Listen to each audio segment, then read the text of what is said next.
Kitties, what up, what up? Welcome to Primal Scream. This is your host, Nick Graystone. For the next hour, we're going to talk about fantasy, reality, and everything in between. Let's go. Hey, kitties, what up, what up? Welcome to Primal Scream. What up, kitties? How's everyone doing? Man, whew, that is the question. What a week. What a week it's been. Yeah, my childhood, it's essentially, I don't know, man, like the Grim Reaper was around and he put in a lot of overtime this week, and I hate to sound grim and morbid and all that, but I just want to mention a couple of childhood idols of mine that I looked up to. Two main ones passed away this week, and also it started off with Malcolm Jamal Warner from The Cosby Show. So he passed away at the age of 53. He was in Costa Rica, and he accidentally drowned. Sucks. He was with his kid.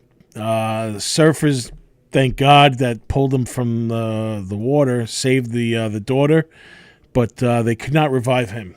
So, yeah, that's terrible. So rest in peace, Malcolm Jamal Warner. Then, Ozzy. I don't even know what to say. Like, I talked about Ozzy's last show a couple weeks ago on the podcast, and I was saying that Ozzy gave it his all, and it was kind of like he was on the verge of death, and I didn't think he was this close to it. But, Ozzy passed away the other day, and, in the rock game, if you can go by your first name and your only name, I mean, honestly, like, there's Prince, there's Elvis, Madonna, Ozzy. You know who we're talking about. And I don't have to tell you what Ozzy meant to heavy metal and,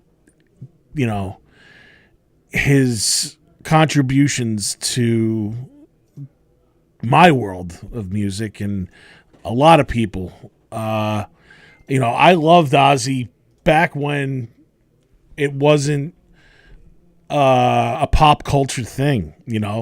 He was deemed a devil worshiper. He was deemed the Antichrist. He pissed on the Alamo. He bit the heads off of bats and doves. And, it wasn't cool back then to like Ozzy. I got a lot of shit for that growing up. And then all of a sudden, Ozzy became, a household name. The Osbournes came around. He did Ozfest. He brought on so many bands, like, to the forefront. Motley Crue, Metallica, Anthrax, Megadeth, all these bands, Ozzy gave them their shot. He put them in front of the world to see. And then Ozfest came around, and then he even brought, like, Slipknot, System of a Down, Limp Bizkit, Vision of Disorder. I had Tim Williams on here the other day. So, like, the contributions that this man gave to the world and to the world of music, it's unbelievable. And even his last concert, he donated almost $200 million to Parkinson's research. And, Tony Iommi came out and said yesterday that during rehearsals, he just didn't seem like, it wasn't like Ozzy. He wasn't himself, and he didn't look good, and he probably held out just to do these songs, and he died with his boots on, man. He basically had his funeral, and he was alive at it, and he got to say his goodbyes and, take one final bow. And you know what, man? I hate to sound morbid, but if that's the way to go, then that's the way to fucking do it, man. So rest in peace, Ozzy. Thank you for everything, and I love you. Today, I heard about another childhood icon. He was the closest thing to a superhero that I could ever have, and that's Hulk Hogan. The man was flawed in life. I'm not going to say that he wasn't later on, but the guy was bigger than wrestling when he did it, and he made WWF, WWE, WCW, all that shit. He brought that shit to the forefront. Hulkamania, just ran wild. There's so many stories that I have growing up watching him. And, I had the opportunity of meeting him. He was awesome. And, he passed away today. And I just wanted to give a shout out to the Hulkster and to his family and to the legions of Hulkamaniacs. Thanks, Hulk. You were awesome.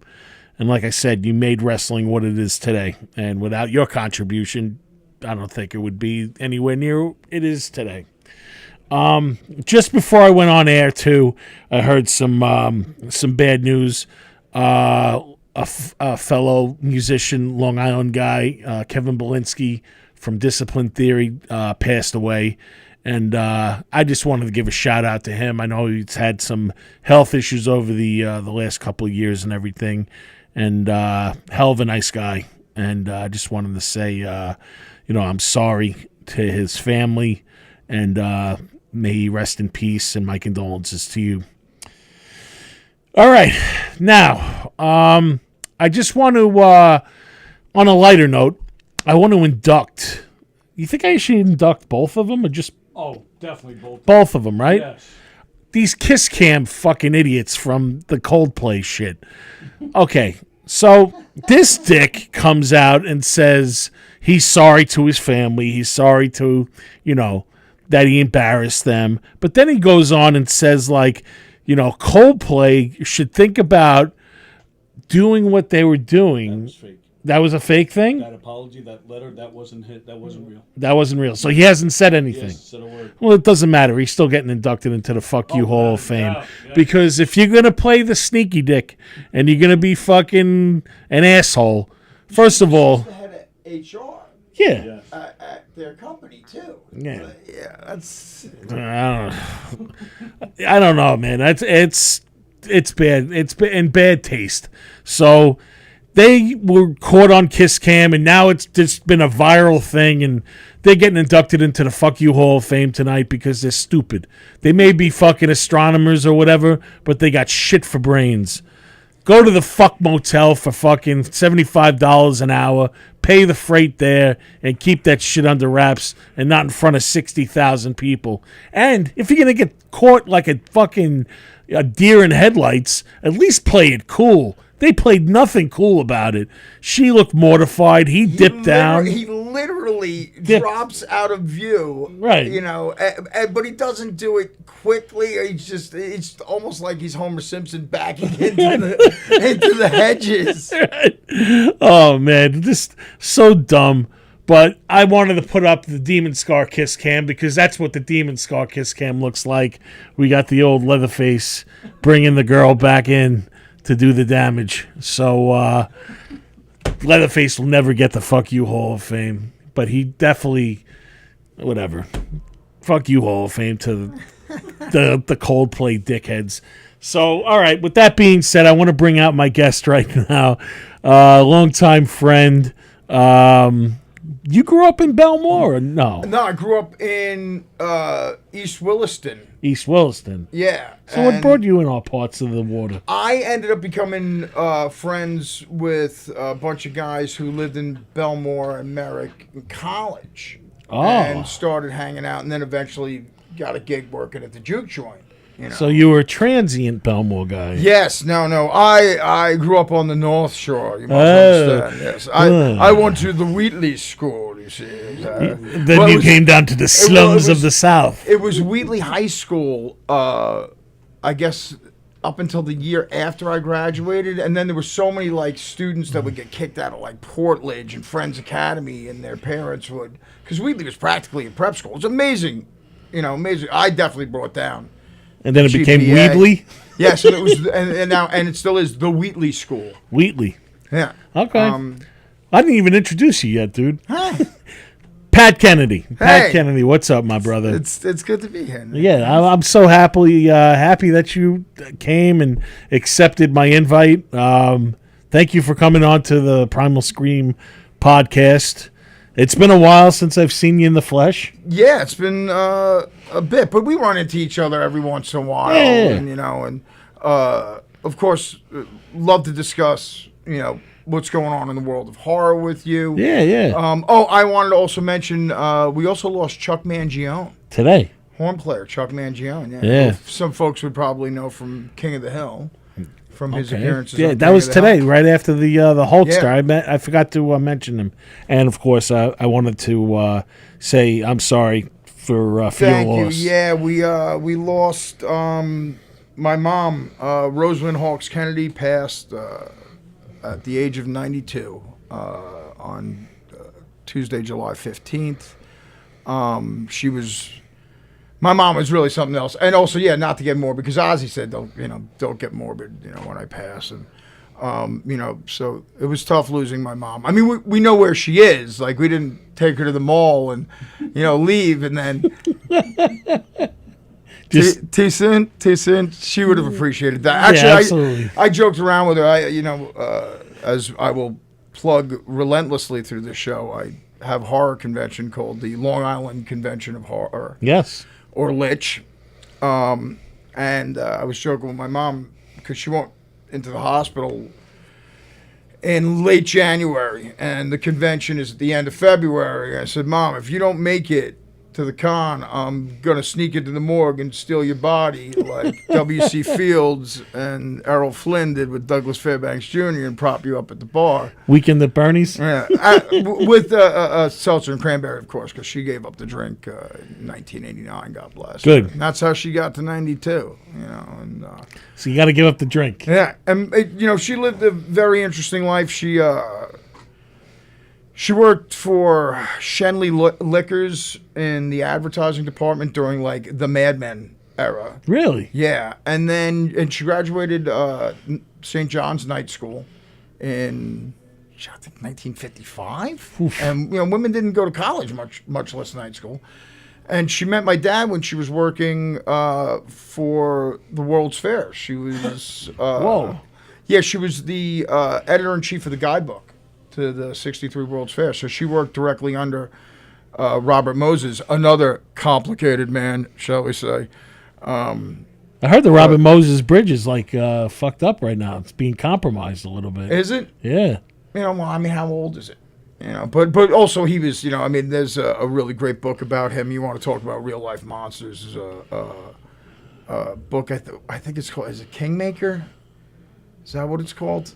I forget, but anyway, that's a whole nother show. But I wanted to actually talk about my mom's horror literature bona fides. Bunch of years ago, when I got off the booze myself. How many years? It's 18 now. Oof. Isn't that crazy? Wow. Yeah. Congratulations, man. Yeah. I don't recommend sobriety for anyone. It's highly Sucks, right? Friend of mine's college professor once said at like his 25th anniversary meeting, and he was like, thank you all for coming. I would murder every single one of you for a glass of scotch. I was a bourbon drinker, but but my mom, when I ended up in what used to be known as Winthrop and Mineola, That's where I was born. that's where I was born too. Yeah. Yeah, Mineola. So that's babies. why we get along. Yeah, of course. I ended up in Winthrop with edema in both my legs and cellulitis, and after years of drinking and drugging and entirely too little whoring, There's never too much horror. yeah. So a book by one of my favorite authors, Joe R. Lansdale, had just come out called Lost Echoes, and my friend Marty brought it to me, and I crack it open, and I'm like, it starts. It's like Hank likes to drink, I'm like, oh God. So, and the book really helped me get through the week that I was, hospitalized. And it's about a guy who's, I forget what the exact type of psychic ability he is, but when he hears a loud sound, if there's a traumatic event connected to that place, he relives it. So that's why he drinks a lot. So a year later, I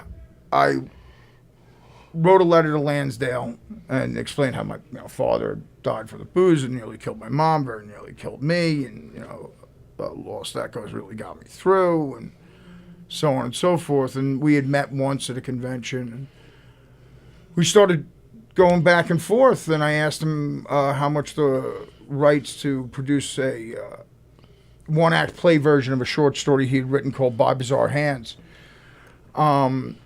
And he's like, fly me and my wife into town to see the show. And, you don't have to pay me.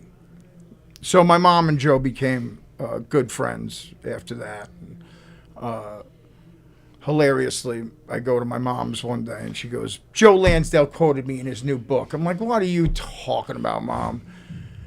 So she hands me a copy of Joe's new novel at the time, which was many years ago, Paradise Sky, which is awesome Western. Joe writes Western, horror, crime, fiction, everything in between. But my mom hands me the book, open to a chapter, and I read it and it says, he woke up before a sparrow takes a fart. I'm like, Jesus Christ, Lansdale quoted my mom. And they were. She asked if I could find large print Lansdale, and I spoke with Joe, and about her passing because they were tight. She would speak to him more than I would. And he's my favorite living author, and Joe's work. Bubba Hotep, of course. Yeah. I love that. And the Hap and Leonard series, and why can't I remember the most recent one with Tyrion Lannister and the Natural Born Killers. Help me out. What is his name? What? Tyrion Lannister? Yeah. Is Dinklage. Peter Dinklage and from Natural Born Killers. Why am I having a brain Woody? fart? No, not Woody. The girlfriend. Juliette Lewis? Juliette Lewis. Thank you. Jeez. They're in a movie together? Yeah, Western where, based on a Lansdale novel, The Thicket. The Thicket, that's what it's called. Dinklage is a bounty hunter. I never saw it, dude. It came out last year. Really? Yeah, I forget who produced it. It was, I fucking love Juliette Lewis, dude. she's like a terrifying, like bloodthirsty killer that Dinklage is hunting down. Really? Oh, yeah. And Dinklage is fucking awesome. Great. It's great. I can't wait to see the new Toxic Avenger, dude. Oh, yeah. Absolutely. And he was awesome as Tattoo. Oh, absolutely. Right? Yeah. Yeah, dude. He's He's awesome. Yeah, Dinklage is excellent. Honestly, in Game of Thrones, he was my favorite character. I was having this discussion recently with a couple of the guys that I played D&D with, and saying that Tyrion Lannister is probably, in my opinion, the most important fantasy character since Elric. Since Elric of Mel Nibene, there hasn't been a character that's like that important. Obviously before Elric, it's Frodo, and Elric is Moorcock's books are a direct response to Tolkien, and before Tolkien, it's obviously, we have Fafhrd and the Grey Mouser in there, and Cain the Left-Handed, and Conan, of course. But like Tyrion is up there with characters like Conan the Barbarian. Fuck yeah, he is. I think, he's definitely the most noble of the Lannisters. Oh, well, that's not saying a lot. No, it's not. But he's the fucking, to me, he was a hero. The anti-hero. Oh, he absolutely is. Yeah. 100%, even for the terrible things that he does. That's okay. But, it's he was also, forced to do it. Yeah, George, has people do some questionable things. Do you like the ending of Game of Thrones? No, and I really think they mishandled it because those guys thought they were going to get a Star Wars movie and they just wanted to get out from under it. And there was so much great stuff that they left out. You got, what's her name? Stark ends up becoming a zombie warrior that has to hold her hand over her throat every time she talks because they cut her throat when they dumped her in the river after the Red Wedding. And it's like, how do you cut that out? I don't think they realized how to. I don't know. Yeah. The writing, once they got past his stuff, it was, it was tough. Yeah. But you don't want me to, go off about other things like The Witcher. I liked it, You liked it? but I accepted it, and I also like shit things. Well, hey, whatever. I mean, did you enjoy it? All my, I can't complain because nobody gave me the money to adapt, Game of Thrones. Yeah. You know. I'd rather watch the ending of Game of Thrones than to continued with The Walking Dead. Dude, I punched out on The Walking Dead a long time ago. You know when I punched out? When the tiger showed up. I was even before that. Really? Yeah, I was before that. I read about 70 issues of the comic, maybe 80, and it was too much, man. The comic is really, an amazing piece of, sequential storytelling. Yeah. It's up there. It started out really awesome. Yeah. And then it just shit the bed. Yeah. And I just wasn't. It's tough too, like you got to answer to all these taskmasters, the studio and Sure. They got bigger than it should have. Yeah. Not saying that it's bigger than it should have. It just got too big for its britches. And then a lot of the talent, like the writers and everything, like they went by the wayside and they had to, I guess, go with lesser people then? I don't know, and it's also you're also restricted by your budget and what you can do. One thing I will say though is that Nicotero's Creepshow series was amazing. I liked it. Yeah, and that's got a great Lansdale. It's definitely episode. better than Creepshow 3. I didn't even know that movie existed Thank until yeah. That is some shit right there. Oh, really, really terrible. Right? Really considering that Creepshow 1 and Creepshow 2 was so great. the original Creepshow is top to bottom awesome. Amazing. Bernie Wrightson doing the comic book adaptation. And, Although I do bail before the roaches come to play. Why, just too gross for you, or just? I don't know. I just feel like it's already reached its point. Yeah, I get that. that. E.G. Marshall's such a great D-bag, though. He is. Yeah, he is. I don't know. I don't know. I get the willies. Oh, yeah, absolutely. Yeah, Right? It creeps me out, too. I think that's the creepiest out of all of them. The Raft is so good, though. Dude. The Raft is one of the best horror short films ever made. It's so good. So good. Fuck, man. He almost made it. Didn't deserve it. No, because he was a creeper. Titty grabbing creep. Right? Fucking made sure she was asleep. Yeah, and she rolls over, her face is on, and he's like, I'm out of here. Yeah, and he even waited. He hesitated a little bit. He should have been the one that got sucked in, and she should have survived. That Absolutely. bastard. But that's the thing is that, King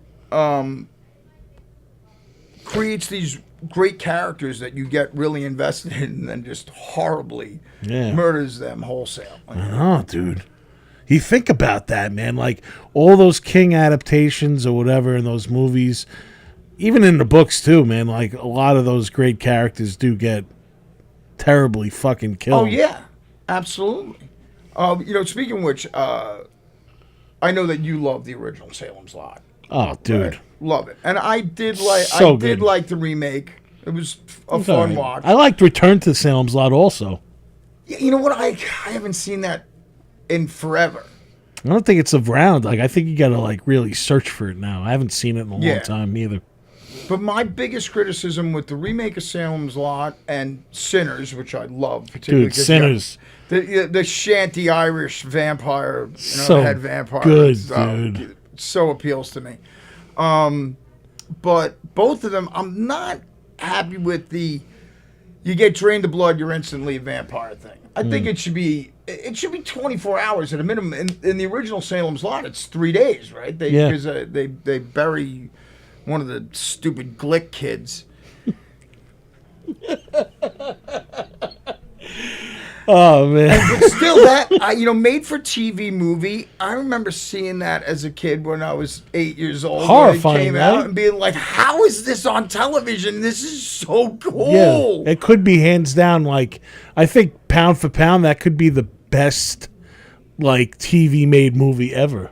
It's up there with Duel. Yeah, Duel's really, really, really good. Steven Spielberg Duel. Yeah. That was a TV movie? That was a made-for-TV movie that ended up getting I know it got a theatrical release in Europe, maybe Europe first, and then got a theatrical release in the States too. Yeah, but that's what got him. That's a hell of a fucking movie. That's what dude. got him Sugarland Express, which I didn't see until recently, which is awesome. I still haven't seen it. Goldie Hawn on the run. Really? Oh, Young. Oh yeah. Young Goldie Car Hawn. chase. Yeah, I never saw it. Oh, good flick. Good Yeah? flick, Sugarland Express. Yeah. I have to look into it now. It's funny, me and my buddy Joe Barrero, I revisited and he saw for the first time Cronenberg's Crash. Oh, yeah. What, did it hold up? Or? Oh yeah, it holds up. Oh, absolutely it does. And, you know, Joey was like, he's like, it's so icky, but I can't look away. And then a couple of days later, we were hanging out at our weekly D&D session. And I'm like, hey, Joe, how's it feel being a straight man, realizing that the hottest scene in that movie is James Spader and Elias Cotis? He's like, and Cotis is the bottom. Oh, God. That's frightening. No, but the hottest scene in that is Cotis and Diane Krug. Is that what her name is? Yeah. In the back seat while he's that is just... But that movie is... I mean, Cronenberg made a movie about genetically engineered slugs that invade people's bodies and turn them into sex-crazed zombies. And Crash is way, way ickier and sleazier than that. Although, believe me, I love They Came From Within, Shivers, whichever. Yeah. Man. Yeah, Cronenberg is... trying to think of the other thing. Did he make Bug also? Or is that somebody else? I think that was Soderbergh made Bug, didn't he? Steven Soderbergh make Bug? I don't know, man. That was a rough one, too. Yeah, that's a rough one. With Ashley Judd? Yeah, that's Yeah. a really, really rough one. But Cronenberg, and I haven't seen Shrouds yet, which I hear is just, amazing. And, he lost his wife, so it's kind of a... But somebody asked him once why he doesn't make a vampire movie, and his response was... Because I don't believe in vampires. His son's making stuff now, too, Yeah, right? his son made that, didn't he make the movie with... Mia Goth, right? Yeah. What was that, Hollywood something? Not Hollywood something. Reflecting Pool or Infinity Pool? Or Infinity Pool. Infinity Pool, Yeah. where they end up going... With one of the Skarsgårds. Yeah. The Eric Northman. Yeah. It's funny, was joking around also... watched once again with my crew Altered States, Dude, and Altered States, I have to thank you for that because you are the one that introduced me to Altered States. it's a great movie and a good novel, written by Patty Chayefsky, who wrote Network. I had no idea. He wrote the novel, and him and Ken Russell hated each other. No, not Ken Russell. It's Ken Russell. But we're watching Altered States, and Joe is just getting so angry at how absolutely angelic William Hurt is, and he's like, and he says and Bonnie Blair's gorgeous in that too, but William Hurt's so good looking that he just says to her, "I'd like to sleep with you tonight." And my friend Jessica was watching, and she's like, "Yeah, I would totally go for that." And there's a very famous scene where William Hurt is in the shower after he's banging one of his students later on in the movie, and he's in the shower and looks down. There's he's got 8 feet. But it's so funny because Joey's watching it, and he's William Hurt's getting in the shower. He's like, "Oh, John, I bet he doesn't even work out." And he was you talk about a terrible human being. I mean, how he treated Marley Maitland, and it was, that was a hell of a movie, though. I remember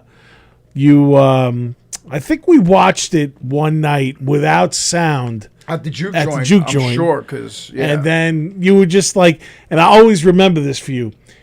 You always told me if you're going to bring something to throw on the TV, just make sure that it's visually stimulating, that we don't need any dialogue. And that sure is a visually stimulating movie. It certainly is. And you know who's great in it? It was also great in Nightbreed. Charles Hayden. Okay. Who's the sheriff in Nightbreed, and he's the William Hurt's colleague who just wants nothing to do with any of this "You're a goddamn maniac." He's pissed. Yeah, He's and mad I the whole joke around movie. that that's how I feel after, certain friends of mine go off the pseudoscience rails a little bit too much. Yeah, that movie, man. So I had to buy it for myself and watch it with the sound on, and it's you know what? I have to revisit that. I have not watched that in quite some time. It still holds up. It really holds up well. And I mean, well, Ken Russell, I mean, he did, like The Devils, which I still haven't seen. That's another one that the Oliver, very famous one with Oliver Reed. Yeah, And stuff. He did Tommy, which is, I mean, who doesn't have a thing for Anne Margaret and baked beans now? Did he also do To the Devil a Daughter? No, I don't think Ken Russell. He might have worked on that. I'm not sure, but he did Lair of the White Worm. Yeah, I want to know what the budget was for Amanda Donahoe's leather pants budget for that film. Bro. Money well spent. Every cent well spent, I assure you. That movie's whacked. Oh, yeah. Jesus, And it's got... I'm having a great time with names tonight.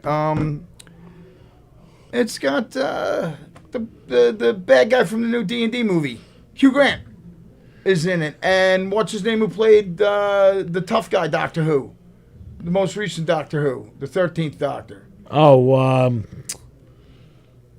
Yeah, he's in it, and Amanda Donahoe, and I forget, and the two women are IMDb for crying out loud. I'm talking about this. imagine, dude. IMDb is like at the palm of my hands now. Yeah. And back in the day, we'd have to do this until it came to us. That's one of the things my mom said was incredible about the advent of fucking smartphones. She's like, no bar bet will ever go unanswered. It's true. You used to have to pull down the baseball encyclopedia.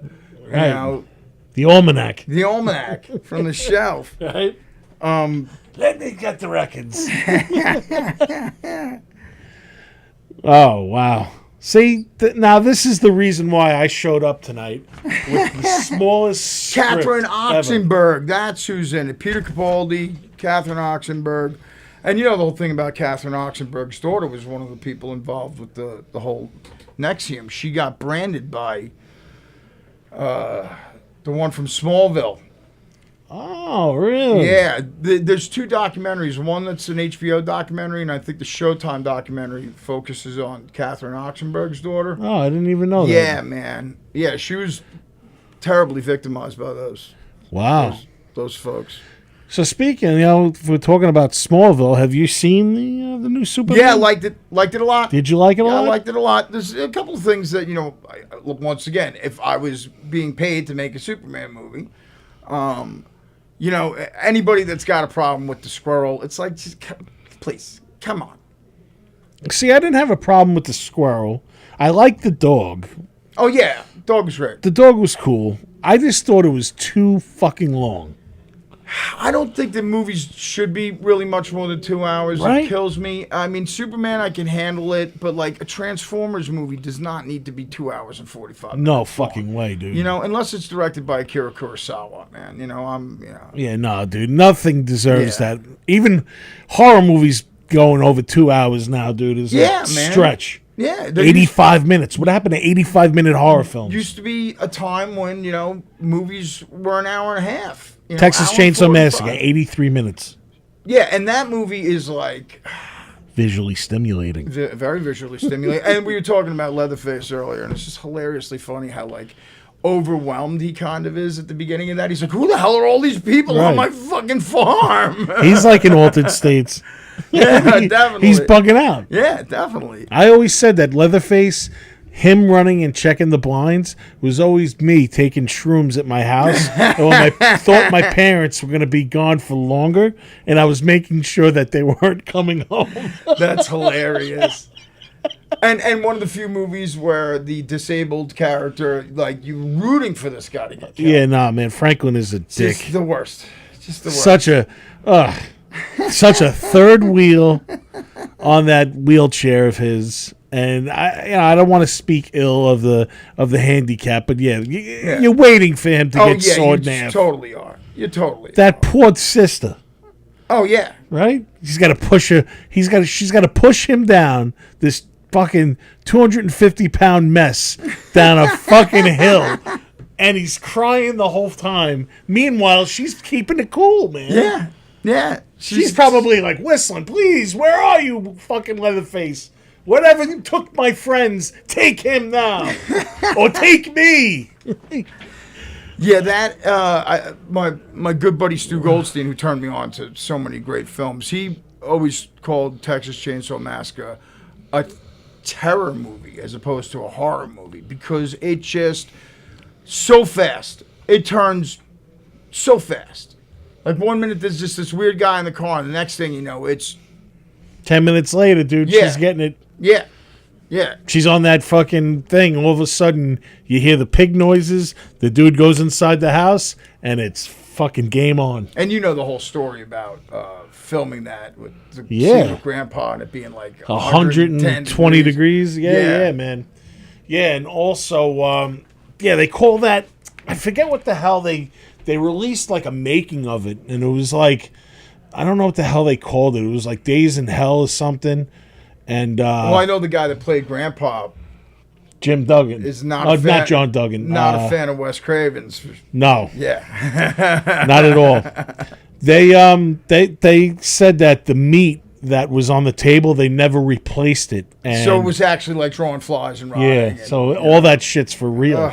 the shit that directors used to get away with in the 70s, like what happened in Exorcist with Blair. yeah, dragging Colleen Dewhurst with the is it Colleen Dewhurst? Alan Bernstein. Alan Burstyn, sorry.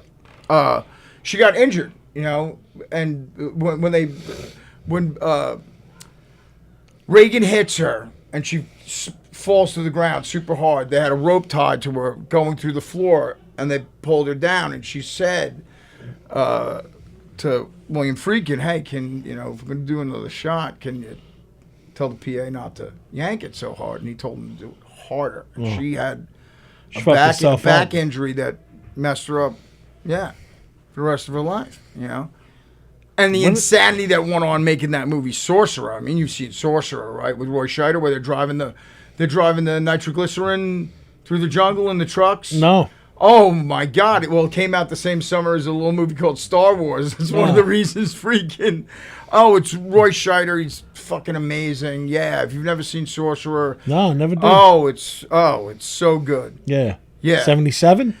77. Scheider is a guy who is a wheelman on a job ripping off a church's bingo winnings, and it turns out that the church is washing money for the mob, and the priest who gets shot is brother to this big-time mobster. So Roy Scheider flees to South America along with these three other characters. One guy who's a French, investment banker who's going to go away for a whole bunch of shady stuff. A Palestinian guy who flees after doing a bombing. And the last guy, I forget what his deal is, but he's like some kind of hitman or something. And it's called Sorcerer? Sorcerer. Oh, dude, it's... I gotta look it up, man. I never even heard of it. It's the movie poster very famously. There's a truck going over this suspension bridge in middle of the Amazon. Yeah, it's one of the great 1970s neo noir. Cool. Yeah, Was this like Scheider's follow up to Jaws? I think he did. Yeah, probably not long after. It's before All That Jazz, which I watched that. recently, which is a great movie. Fantastic. So good. Yeah, So good. He's so different, man. It just shows you the talent of Roy incredible. Scheider. Yeah, man. So good. I'm trying to think, but yeah, he was just, Awesome. yeah. French Connection, Seven Ups, which is a blast. I don't know if you've ever seen the Seven Ups. Yeah, It's kind of yeah. like French Connection 3, kind of. But What was the other one where he was a cop in the city? 50 pickup or something. 52 Pickups based on an Elmore Leonard novel. I think you're thinking of the 7-Ups. As Oh, far as a okay. cop in the city, he's basically playing the same character as he did in French Connection. Okay, so French that's the Connection one. Too, yeah. Was he not in a helicopter? In that? No, that's Blue Thunder. Blue With Thunder. Malcolm McDowell as the bad guy, which Yes. was made into a short-lived television series That was good. that was opposite Airwolf. Blue Thunder's got its moments. Yeah, It's got I like Daniel Blue Thunder. Stern as Jaffo. I forgot about that, Just man. another fucking observer. Wow, that's crazy. When's that? Like early 80s? Or like late 70s? Yeah, that's got to be early 80s. 80, 81? 81 or 82. Okay. So he already did Jaws after that. Oh, yeah. Jaws 2. And, Jaws 2, I think, was like 78. Yeah, because the original was 76, right? Or no, 75. 75. So Jaws 2 is probably 77, maybe. And then Jaws 3D. 83 or 82. That's the first Jaws I saw in the movies. Jaws 3. Jaws 3. I think I saw it in the movies too. I saw it in East Meadow, the Meadowbrook Theater. That's hilarious. Yeah, I took off my glasses in the middle of it because I was scared. Yeah. I get it. It was cheesy, but it was still the cheesy 3D effects of the 80s. Yeah, it was a big craze. It was. They went for the It gags. was a Metal Storm. The Destruction of Jared Sin was one of them, and there was Friday the 13th, Friday the 3. 13th 3D. Although I've heard if you can get a 35 millimeter print, I guess you could get a Blu-ray version of it. But Creature from the Black Lagoon in 3D, I heard it's awesome. is gorgeous. Yeah, I've heard of that. I never saw it, but I'd love to. Yeah, and that's still one of the greatest. I think that's like arguably the greatest monster design up until like the Xenomorph. It looks so cool. It's so So amazing. cool. I just heard something about that costume too. Something. Well, they stole the woman who created it, did the design. The head of the makeup department stole credit. She didn't get credit for it. For so a maybe long, that's long what it time. is. Yeah. Eh? That was recently, right? They talked about this. I mean, I remember hearing it a bunch of years ago, but yeah, people bring it up. Yeah. It's pretty typical Hollywood. You know what? I'm remembering. I was in a place in Connecticut, and the guy had on display, like screen used things or whatever, and he had something from the Creature of the Black Lagoon, like maybe the hand or something, or the head. I forget what it was, man. But I know that the costume design of that was amazing. Yeah.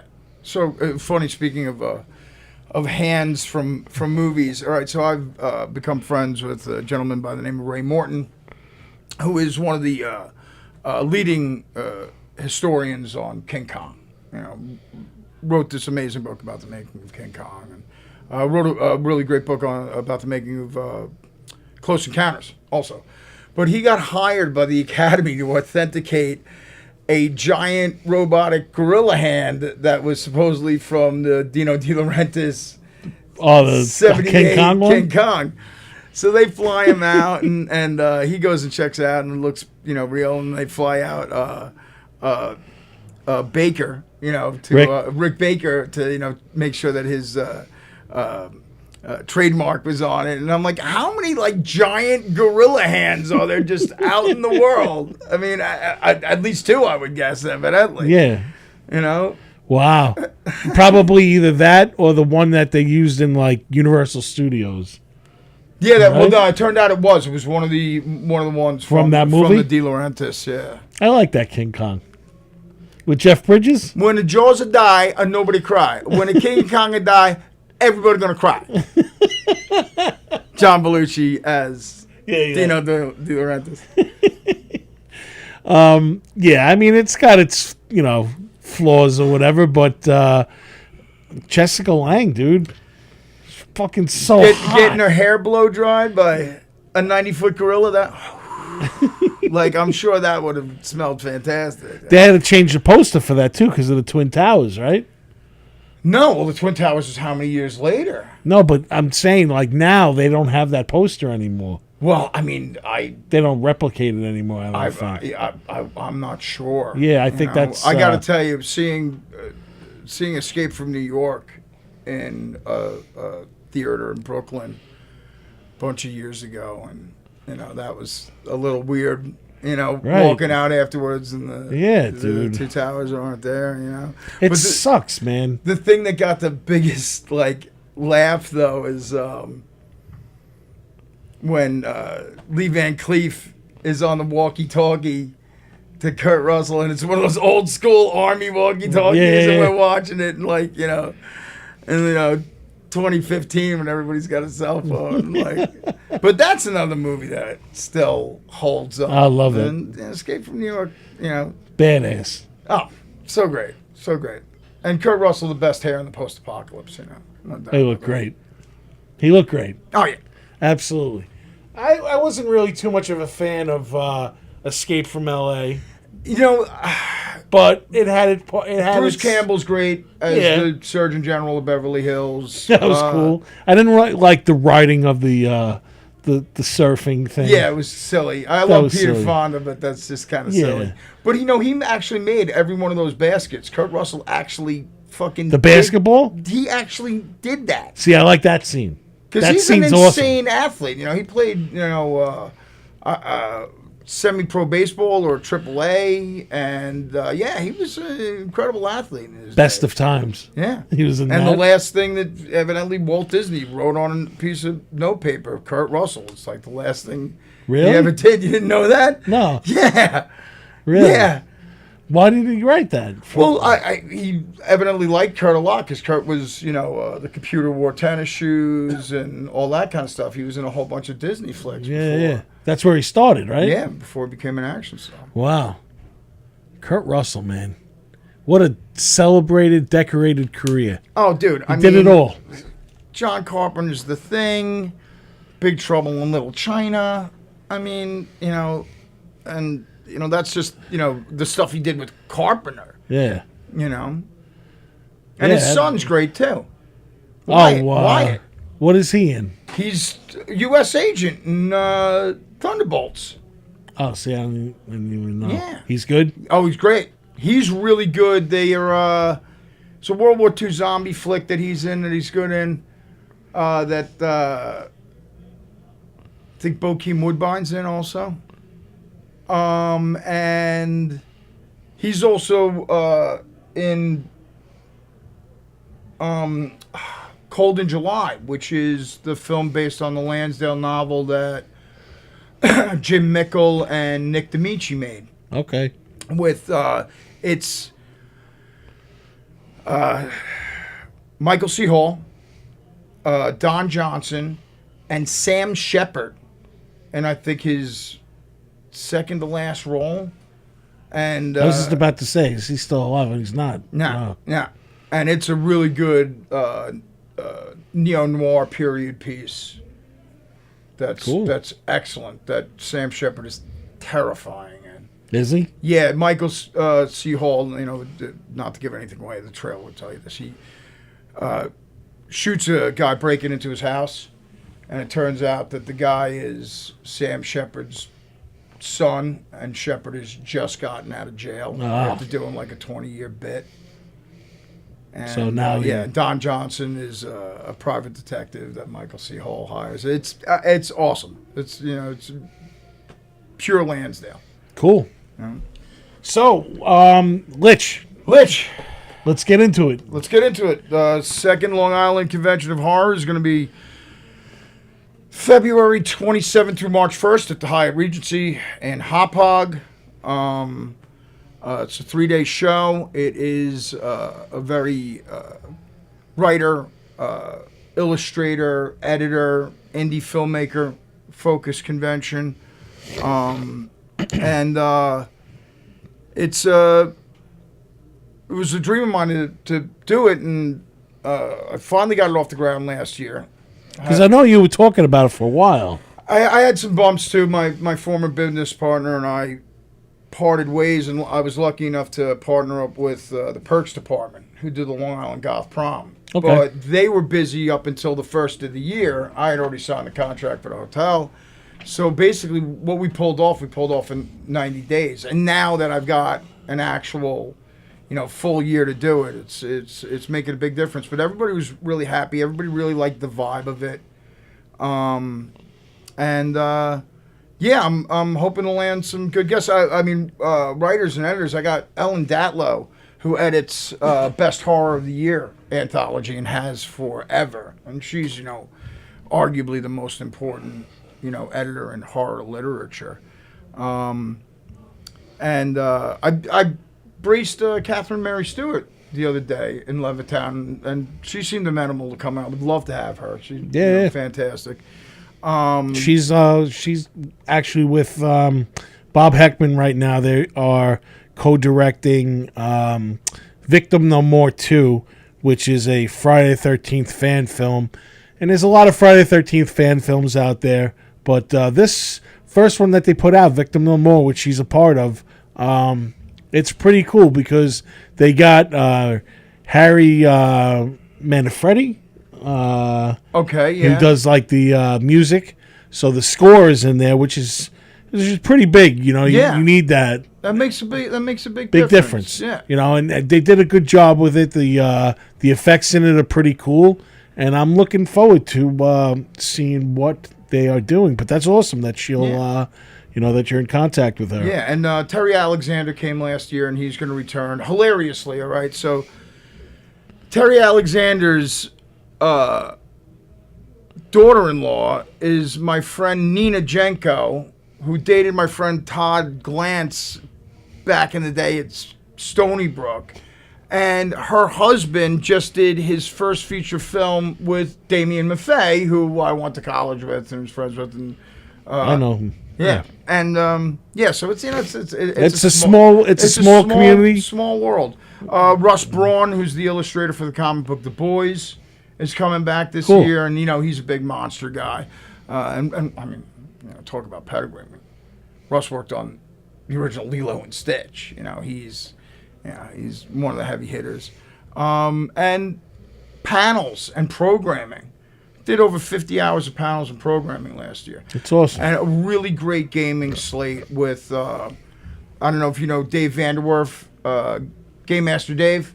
No. He does a lot of mini gaming conventions at all the local libraries and stuff. Okay. And he runs a really good gaming program. Coventry Carols played too, right? Coventry Carols played and Craving Strange played. Cool.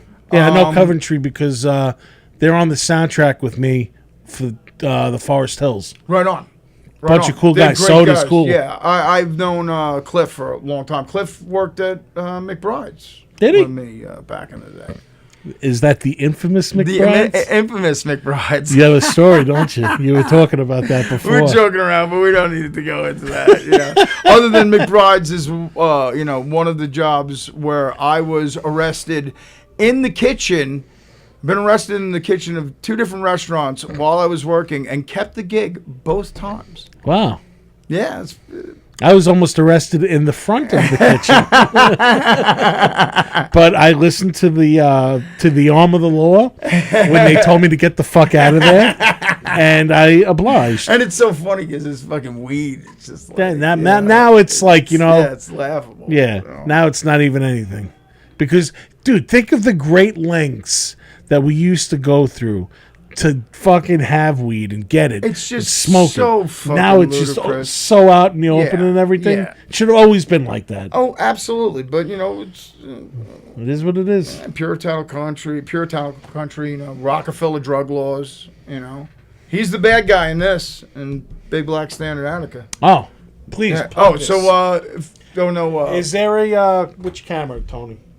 Yeah, that one. In front of him? Yeah. Yes. Yeah. There you go. Yeah, that's perfect. All right, we're on the delay.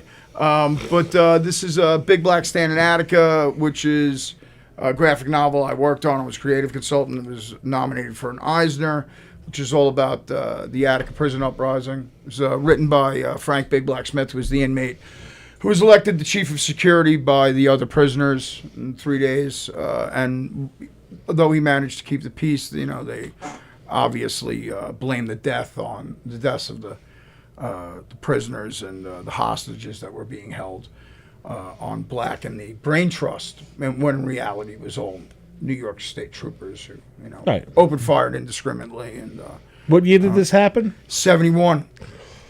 Yeah. Different time. Yeah. It's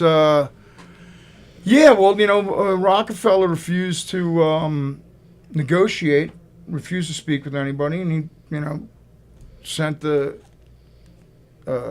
state troopers in with the guards to retake the prison, and they just indiscriminately opened fire for 2 minutes. It's one of the darkest moments in American history, and arguably the darkest in New York history, and it cost Rockefeller the presidency.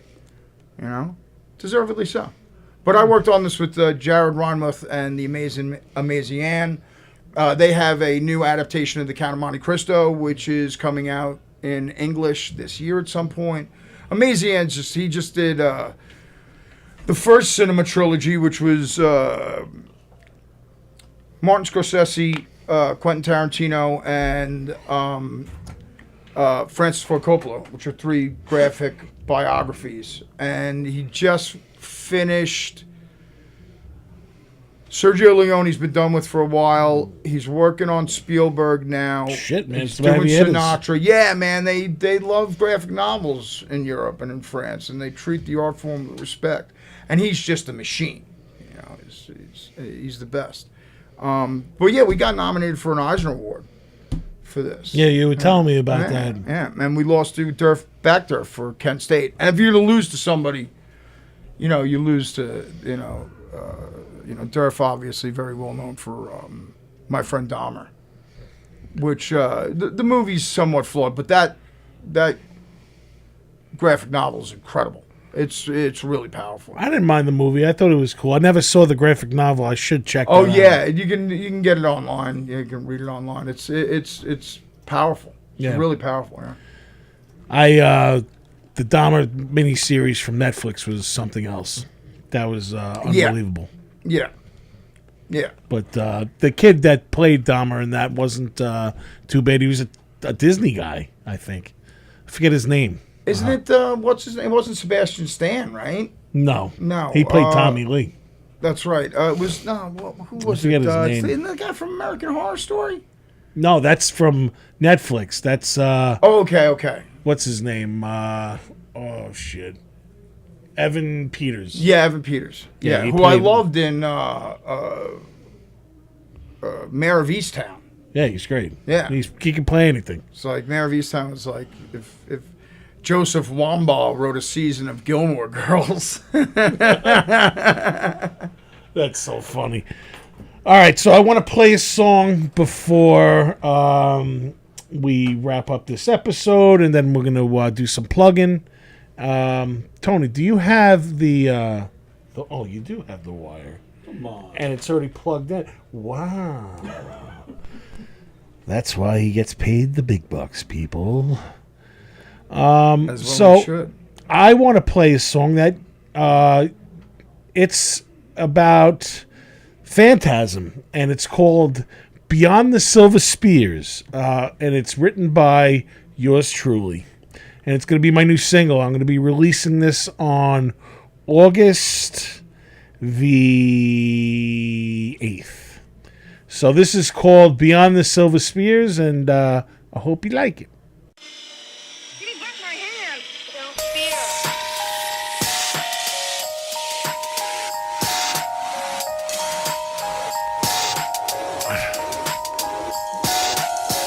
In the shadows, they wait, they never fall. The torment walks beneath the stars.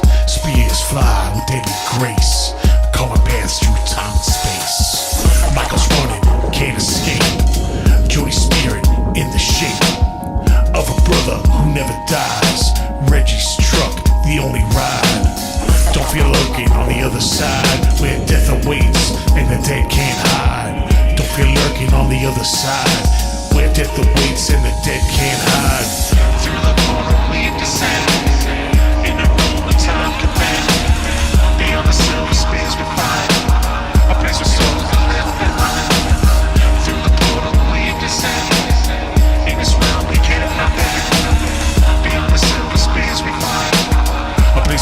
souls are left behind. Chasing shadows, running wild.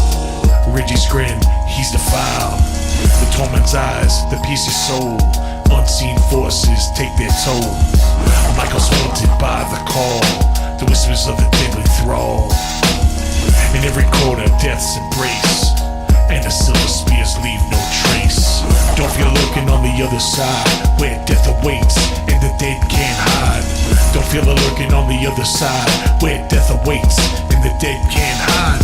Don't feel lurking on the other side, where death awaits and the dead can't hide. Don't feel lurking on the other side, where death awaits and the dead can't hide. The dead can't hide, the dead can't hide, the dead can't hide. Through the portal we descend, in a room where time can bend. Beyond the silver spears we find a place where souls are left behind. Through the portal we descend, in this world we cannot end. Beyond the silver spears we find a place where souls are left behind. Now the fear is crystal clear. Death haunts is always near. The tunnel's grip forever tight, leading us into the night. Michael, Jody, and Reggie fight. The tall man comes, there's no respite. In the end, they pay the price. For the death rolls the dice. Beyond the spears, we never know where the souls of the lost go. Don't feel lurking on the other side, where death awaits and the dead can't hide. Don't feel lurking on the other side, where death awaits and the dead can't hide. Don't feel lurking on the other side, where death awaits and the dead can't hide. The dead can't hide, the dead can't hide, the dead can't hide. Through the portal we descend, in a room where time can bend. Beyond the silver spears we find a place where souls are left behind. Through the portal we descend, in this world we cannot end. Beyond the silver spears we find a place where souls are left behind.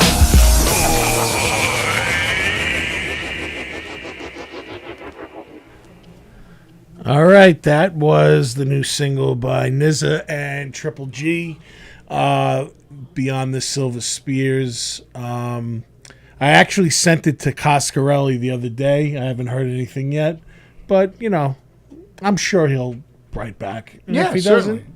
doesn't, whatever. I still will love Phantasm because I feel Phantasm is still way ahead of its time.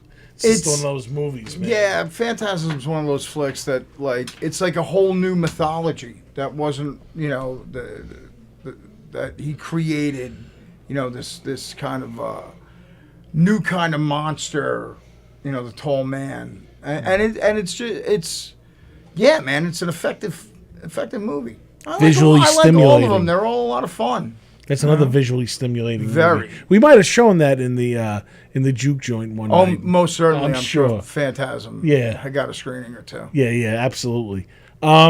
So I wanted to ask you, do you have anything that you want to plug? Any events that are coming up? Yes, as a matter of fact, this Sunday, the 27th, over at Collector's Emporium on Hempstead Turnpike, and I guess it's East Meadow? Yeah, East Meadow. In East Meadow, in the basement, as they refer to it, is going to be the first medieval market, and I'm going to be helping out. It's being run by Ryan Morganlander, who's a great fellow who helped out with Lich the first time around, and one good turn deserves another. Sure. And I got an actual PhD in medieval art, who Danny, who I met through the Flying Fox, which is the restaurant I used to work at, the horror movie restaurant. Very I've good heard friends. about that. It's in Ridgewood, right? Yeah. Okay. Good eats, good people, really great bartenders, good food. I hated leaving there, but the commute was just too rough from Massapequa Park.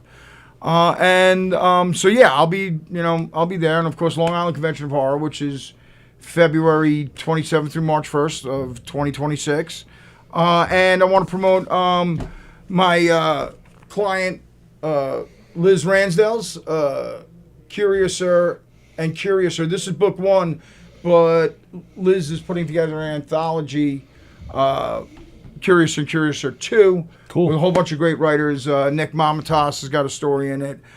Jared Reinmuth, who co-wrote. Stan Attica's got a story in it. David Avallone, the writer of the Elvira comic book, has a story in it. And he was one of my guests at Lich. And I tried to get Cassandra, but she's booked up, unfortunately. But waiting to hear back about 27. Yeah. Because she's just, she's the best. Yeah, absolutely. I'm going to actually reach out to Liz, get her on this show. Yeah, Liz would be great for the show. She writes extreme erotic horror.